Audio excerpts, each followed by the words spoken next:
আজ দীর্ঘ 10 দিন পর আবার আসলাম ফেসবুকে। আইডিতে কিছু ভিডিও নিয়ে। অনেক আগেই ভিডিওগুলো করে রেখেছিলাম, তাই আজকে একটু নিয়ে আসলাম। ঢাকা থেকে আসার সময় লঞ্চে করে চাঁদপুরে একটু ভিডিও করলাম। আকাশটা কত সুন্দর, তাই না?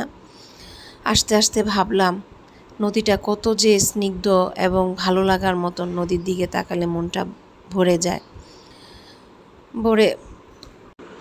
দেশের এই পরিস্থিতিতে আকাশটা যেন কান্না করতেছে। কি অবস্থা দেখেন আকাশের। এক পাশে লাগে যেন দিন হয় নাই, আরেক পাশে রাত্রে হয়ে গেছে, এমন অবস্থা। লঞ্চে বসে বসে এগুলোই চিন্তা করতেছি আর আসতেছি। চিন্তা করতে করতে অনেক সময় কেটে গেল। চাঁদপুর আসলাম, নামলাম। পরের দিন আর তো ঢাকা যেতে পারি না, কি করব।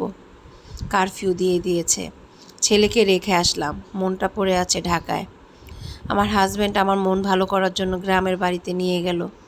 চলো গ্রামের বাড়িতে যাই, ভাল লাগবে। গেলাম বাড়িতে। ওখানে যেও মন বসে না, মন আনচান আনচান করে। বাইরে আসলাম। বাইরে এসে নিজের হাতে লাগানো গাছ, বড় ছেলে গাছ লাগিয়ে গেছে, হাজব্যান্ড গাছ লাগাইছে, ওগুলা সব দেখতেছি। লেবু গাছের নিচে লেবু পেকে পড়ে আছে, তাই একটু লেবু গাছটাও একটু ভিডিও করলাম। অনেকগুলি লেবু পেয়েছি, যে লেবু গাছে আবার বিঙ্গুলে বাসা করছে। অনেক কষ্ট হয়েছে লেবু পাড়তে আমার হাজব্যান্ডের।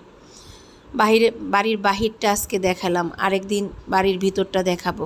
কমেন্ট করে জানাবেন আমার বাড়ির বাহিরটা কীরকম। সব ধরনের দেশীয় ফল গাছ আমার বাড়িতে রোপণ করা হয়েছে। আমার বড় ছেলে নিজ হাতে চাঁদপুর থেকে নিয়ে গাছ রুইছে নিজ হাতে। আমার বাড়িটা কেমন হয়েছে একটু কমেন্টের মাধ্যমে জানাবেন। এই প্রথম আমার বড় ছেলের হাতে আমড়া গাছে আমড়া ধরেছে। সবাই মাশাল্লাহ বলবেন। আসসালামু আলাইকুম। সবাই আমার ভিডিওটা মনোযোগ দিয়ে একটু দেখবেন এবং বলবেন যে কেমন হয়েছে। আশা করি অনেক দিন পরে ভিডিও দিয়েছি, একটু এলোমেলো হবে। সবাই ক্ষমা সুন্দর দৃষ্টিতে দেখবেন এবং আমাকে ক্ষমা করে দিবেন। আর যদি আমার ভিডিওটা ভাল লাগে একটু ফলো করে দিবেন। আর কেউ যদি ইউটিউব থেকে দেখেন সাবস্ক্রাইব করে দিবেন। তো যে কথা বলতেছিলাম, গাছে ফুল ফুটেছে দেখেন। এই ফুলটার কি নাম আমি জানি না, একটু জানাবেন প্লিজ। বাড়ির আশেপাশে ঘুরতেছি আর দেখতেছি যে কি যে ভাল লাগতেছে। সব গাছে ফুল ফুটেছে। ফুলের গ্রানে হাসনা হেনা, মাধবীলতা, সব ধরনের ফুল।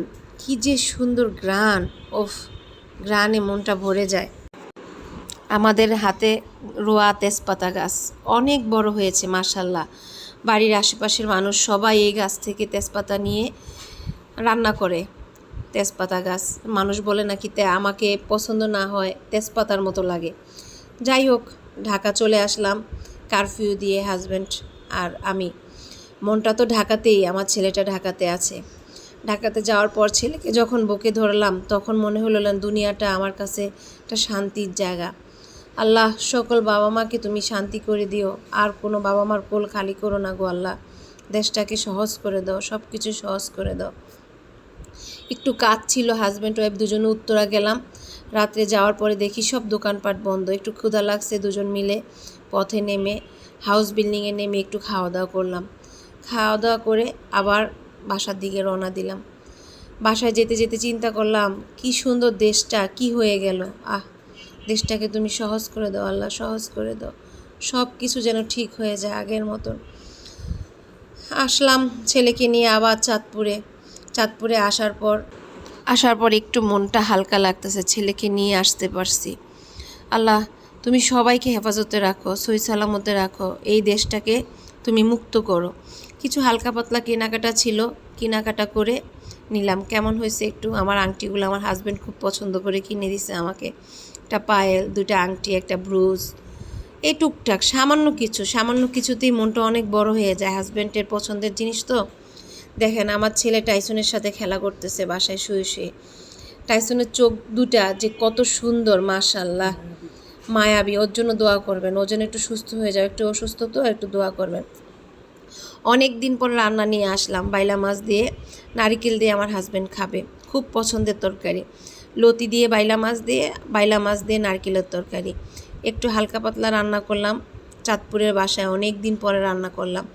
প্রায় দীর্ঘ 1 মাস পরে বাসায় রান্না হলো। আমার অসুস্থতার পরে আমি আর বাসায় রান্না করি নাই। আমার মা আমাকে রান্না করে দিত, আমার ভাইয়ের মেয়ে রান্না করে দিত, বাড়ি থেকে আমার ভাবি রান্না করে পাঠাইতো। সবাই আমার মার জন্য, বাবার জন্য দোয়া করবেন একটু। আমার বাবাটা অনেক অসুস্থ। আমার বাবার জন্য একটু খাস দিলে দোয়া করবেন যেন আমার বাবাটা সুস্থ হয়ে যায়। সবাই ভাবতে পারেন এত দোয়া কেন চাচ্ছি। দোয়া ছাড়া তো আর কিছুই নাই আমাদের হাতে কোনো ঢাল নাই, তরোয়াল নাই। আমরা কি নিয়ে লড়বো? তাই দোয়াটাই আমরা সবার জন্য করতে চাই। এই জন্যই আজকে আমার ভিডিওটা শুধু দোয়াই চাচ্ছি সবার কাছে। কেউ কোনো মাইন্ড করবেন না প্লিজ, ক্ষমা সুন্দর দৃষ্টিতে দেখবেন। রান্নাবান্না শেষ করে এত বৃষ্টি নামলো, আমার ছেলে আনন্দের সুরে বলতেছে, মা চলো বৃষ্টিতে ভিজি। মা, ছেলে, বোনরা সবাই মিলে বৃষ্টিতে ভিজলাম। বৃষ্টির মধ্যে আবার মা আমাকে 1 কাপ চা করে দিল। খুব মজা করে চাটা খেলাম। ছেলেও বলতেছে আমিও চা খাবো। ও চা খেলো। ইন্টারনেট চলে আসছে বলে সে যে কি খুশির চোটে সে বৃষ্টিতে ভিজে চা খাচ্ছে।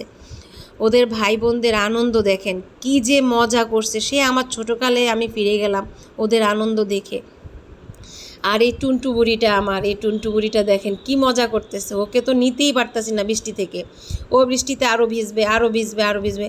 ওর ঠান্ডা লেগে যাবে দেখে ওকে নিয়ে গেলাম, নিয়ে ওকে পরিষ্কার করলাম। না, ও কান্না দেখেন, ও কি কান্না করতেছে, কান্না থামে না ওকে। তারপরে আমরা বৃষ্টি থেকে ভিজে বাসায় চলে আসতেছি, মা ছেলে দুজন। ও ছেলে বায়না ধরলো চিপস কিনে দিতে হবে, দিলাম চিপস। বৃষ্টি দিয়ে ভিজে চিপস খেতে আসতেছে।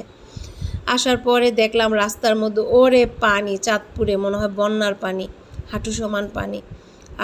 আমাদের দেশটা কী যে হয়ে গেছে, সোনার বাংলাদেশ, ডিজিটাল বাংলাদেশ। কোথায় সেই সোনার বাংলাদেশ, কোথায় সেই ডিজিটাল বাংলাদেশ?